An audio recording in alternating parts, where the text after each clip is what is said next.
نکاح کی بنیاد ہی جو شریعت نے رکھی ہے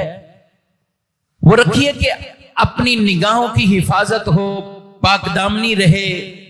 معاشرے میں امن رہے، اور ایک جو انسانی فطری ایک تقاضا ہے اس کا ایک جائز حل یہ شریعت نے مطہرہ نے اس کو مشروع فرما کر یہ نکاح کا سلسلہ رکھا۔ نکاح کو ٹیمپریری تو نہیں، پورے خاندان دو جڑ رہے ہیں، آگے نسلیں ہیں، نیک اولادیں ہوں، صدقہ جاریاں ہیں، تو نکاح کے صرف کوئی یہ مقصد نہیں ہے 2-4 مہینے کے لیے، 1 سال 6 مہینے، یہ نہیں۔ نکاح جب بھی ہو ایک عزم مسمم سے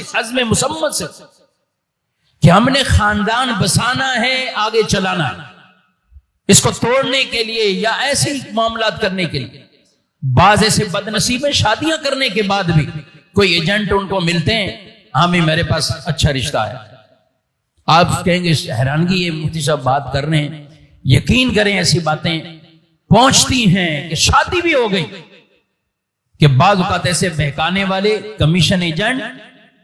وہ شادی ہونے کے بعد بھی رشتہ توڑوا دیتے ہیں کہ یہاں سے توڑوا دو، طلاق کروا دو، ایک اور اچھا رشتہ۔ تو جب بنیادی یہی لالچ تمہیں ہے تو کاہے کا پھر آگے وہ رشتہ چلنا ہے، اور کاہے کا یہ معاملہ۔ رسول اللہ صلی اللہ علیہ وسلم فرماتے ہیں جو کسی کے عہدے، منصب، عزت کے لیے نکاح شادی کرے، نسب فخر کے لیے نکاح شادی کرے، اللہ انہیں ذلت کے اندر مبتلا کرے گا۔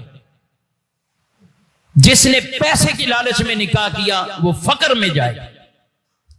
وہ خود ہی فقر میں مبتلا ہوگا، بظاہر ہوگا کوئی ریل پیل پیسوں کی لیکن فقر میں ہوگا۔ لیکن فرمایا کہ جس نے نکاح اس لیے کیا ہے، اللہ اکبر، کہ اپنی نگاہیں جھکیں، پاک دامنی ہو، معاشرے میں امن ہو، جائز ایک ذریعہ ہو، حلال یہ ذریعہ ہے انسانی فطری تقاضوں کا، تو وہاں فرمایا ہے اللہ عورت کے لیے مرد میں اور مرد کے لیے عورت میں برکت کو رکھ دے گا۔ وہاں یہ بات فرمایا۔ تو پہلا جو معیار ہے، حضور فرماتے ہیں صلی اللہ علیہ وسلم 4 باتوں کی وجہ سے عورتوں سے نکاح کیا جاتا ہے، کبھی خوبصورتی کی وجہ سے، کبھی اس کے حسب نسب کی وجہ سے، کبھی اس کے مال کی وجہ سے، اور کبھی اس کی دینداری کی وجہ سے۔ فرمایا تم دینداری کو ترجیح دو، فاظفر بذات الدین، دینداری کو ترجیح دو، دیگر چیزیں کو منع نہیں کی۔ تبھی تو ایک نظر دیکھنے میں یہ تو شریعت نے خود اجازت دی گئی کہ بھئی نکاح کرنا چاہتا ہے، پکا ارادہ ہے، نیت ہے نکاح کی، دیکھنا چاہتا ہے دیکھ لے، کوئی حرج نہیں، کوئی مذائقہ نہیں، لیکن وہ دیکھے جس کو شادی کرنی اس کو روکتے اور پورے خاندان کو دکھاتے، پھر نتیجہ یہی نکلتا ہے شادی والا راضی ہے، کھالو راضی نہیں ہے، شادی والا راضی ہے، پھوپھا راضی نہیں ہے، بہنوئی راضی نہیں ہے، سالہ راضی نہیں ہے، سالی راضی نہیں ہے، کر لو شادیاں، کیونکہ انہوں نے دیکھا ہے جس نے کرنی شادی اس کو دکھائیں گے۔ تو جو معیار ہے میرے بھائیوں اس کو درست کرنا ہوگا،